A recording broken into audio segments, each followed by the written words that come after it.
Greetings, Rob McCrae here, erstwhile known as Clem McCrae 9, and in this video we're going to take a look at some of the enhancements that have been added to the version 2.0 module for IMPERIVM ROMANVM II. First, let's take a look at the map. You see that it's a lot easier on the eyes, has more of a pastel color to it. I'd like to thank Greenhorn, who provided this version to the 1.4 version of the module. Speaking of that module, he did a really good job of thinning it down, making it a lot smaller. This module, the 2.0 version, is not. It's really kind of a beast. It's clocking in at 58 megabytes, but it has a lot of bells and whistles. So my advice to you is give this a shot, take a look at it. It's going to have a lot of power to it. If you find that your computer is sluggish running it, then I would recommend going back to the 1.4 version, which should work just fine for you. But I would recommend giving this one a try just to see if your computer can handle it, because I think you'll like the enhancements that have been added to it. And again, thanks to Greenhorn for this really good looking map that he created. A little bit softer and a little bit easier to look at throughout the game. So next, let's take a look at the menu options, going from left to right. The pieces window operates the same, hasn't really changed, but I will mention that I did discover some missing pieces that I added to it, particularly one of the green leaders that was important to building the scenarios. Next we have the dice menu, and I'm kind of proud of that. Really good looking display here that not only gives you the text value here, but also gives you a visual display of the die roll, and the same thing for the 2d6 as well. So I think that's a really nice enhancement. Right next to it, these were in the previous versions, and these are the random polytheistic and the random monotheistic die rolls. And these are just added. These were not, in the physical board game. You had to go to the chart, to the table to get the results. So this will save you from having to dig in to that. I think it's kind of a really neat tool for the game. Next to it are the charts and the tables, and you'll use these to either set up any new scenarios that you're doing, or to use them to play the game, of course. And all of the charts and tables from the physical game are included. Next we have the notepad. If you've ever used this in Vassal before, it's a way to take notes and communicate with other players, do type of skullduggery type communication between the players if necessary.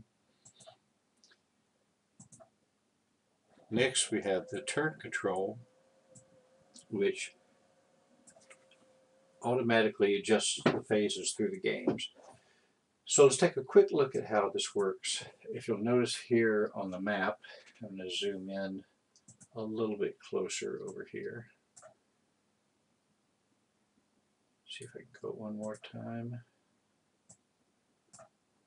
Okay. So you can see with this scenario, it starts in July of 88 BC, which makes it a period 1 scenario, and starting in the diplomacy phase. So you can advance through the phases. As you can see, it's going to take a few seconds because of the size of the module. And with that, I would again like to warn you, because of the size of the module, it will work fine as long as you're clicking through this at the normal game pace, which would be, every 5 or 10 minutes you might need to advance the phase. If you click it in rapid succession, like one click, click, click, click, click, click, click, it's going to lock the game up, and you don't want to do that. So just be aware that if you do find a time where you need to go through several turn phases in a row, give it about 3 seconds between each click. So click, and then watch it update, and then click, and then watch it update. That can be a little frustrating, I know, but it's just part of the size of the module, and there's really nothing you can do about it. This module shows a lot of the power of the Vassal module system, but it also shows some of the inefficiencies of some of the commands that you can build into it, and they take up a lot of speed, a lot of memory when they're acting out the commands that you build into it. So the other thing, as I click through it, and you'll see that it gives you a text notification of which phase you're in, and I do want to advance it far enough here so that you'll be able to see some of the automation.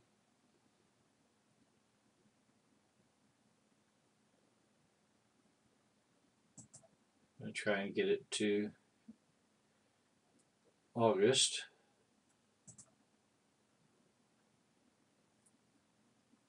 And you see we just changed to August, and you notice that the month counter jumped to August, as well as you keep clicking through the time, through the phases of the game. You're going to see the month move from month to month, but you're also going to see the phases jump from phase to phase.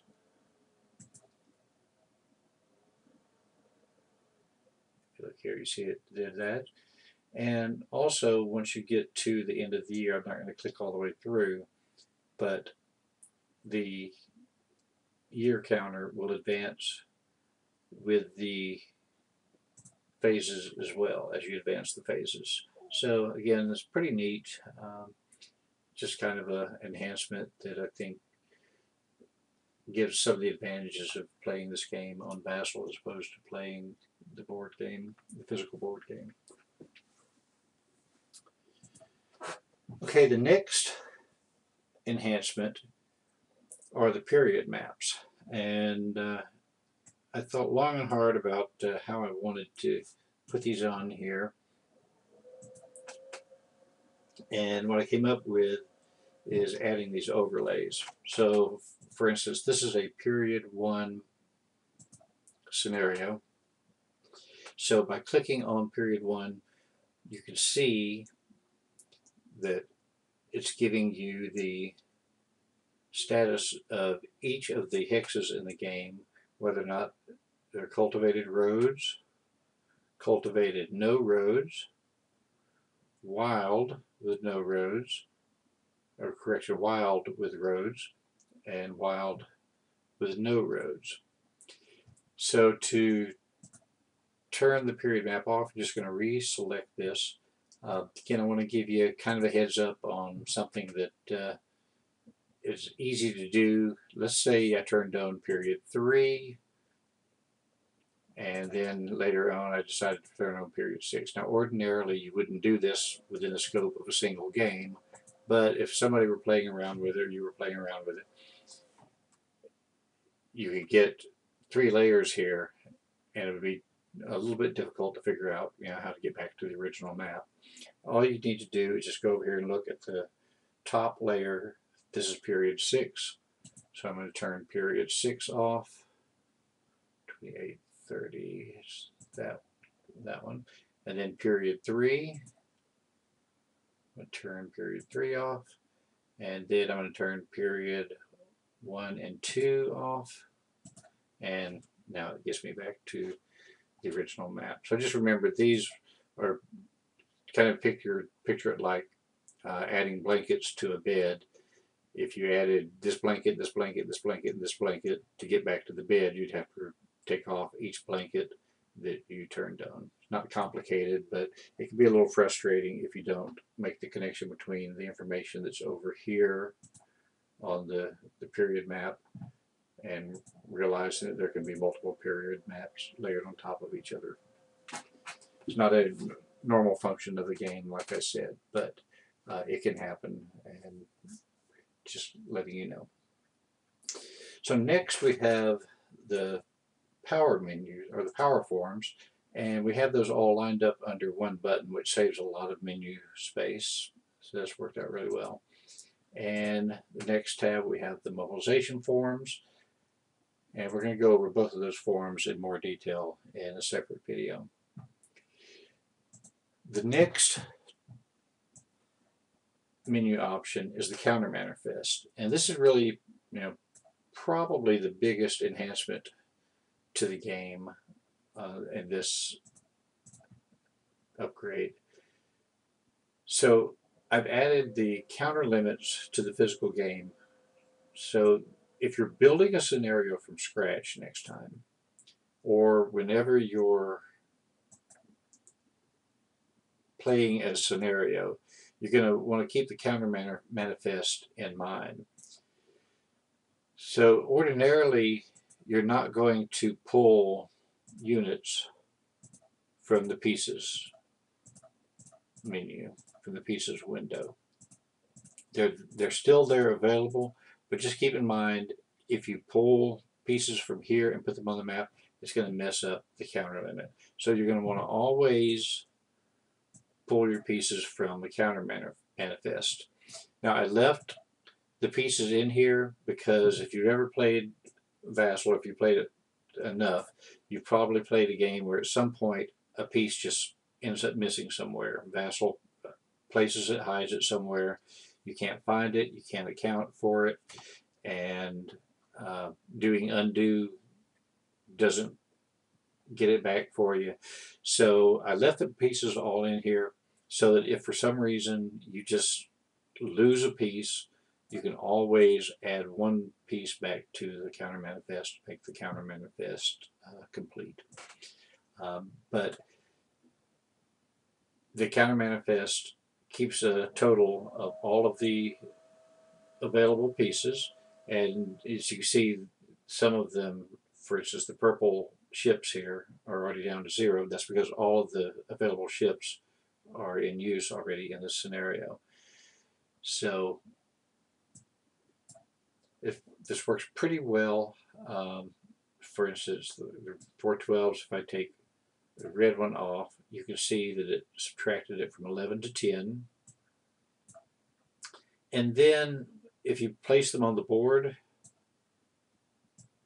I'll place these guys out here for a second.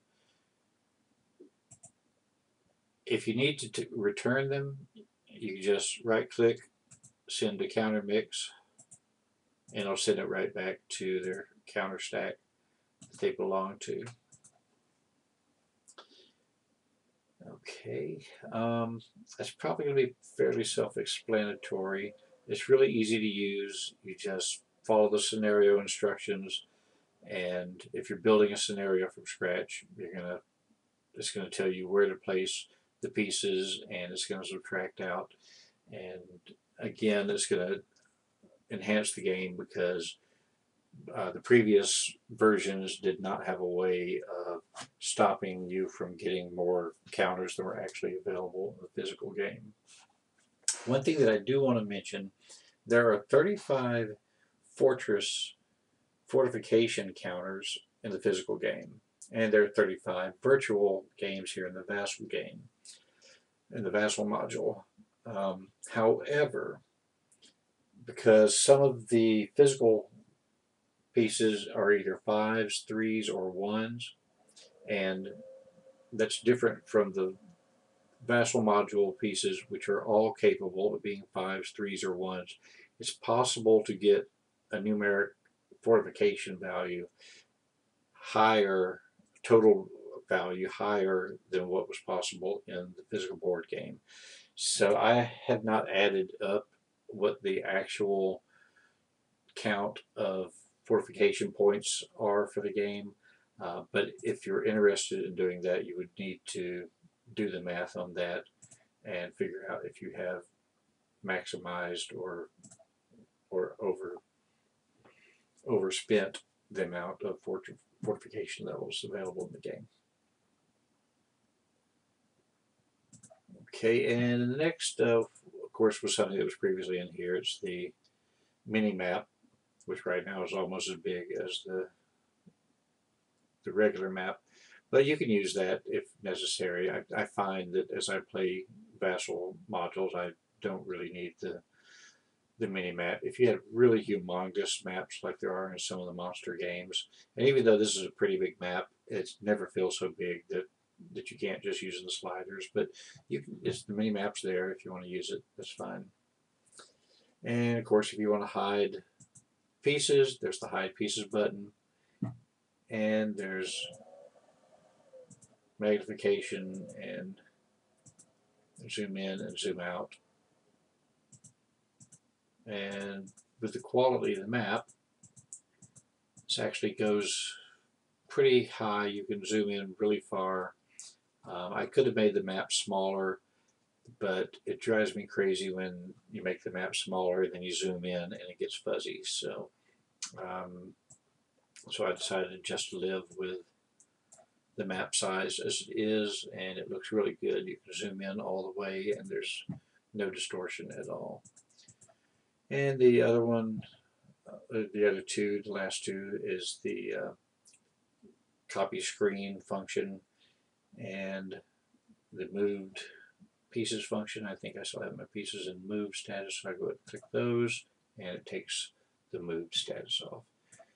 So that's going to cover everything in terms of generally what's new about the module as a whole, except for the enhancements that I'm going to show you on the mobilization form in the next video. So thank you very much, and we'll see you in the next video.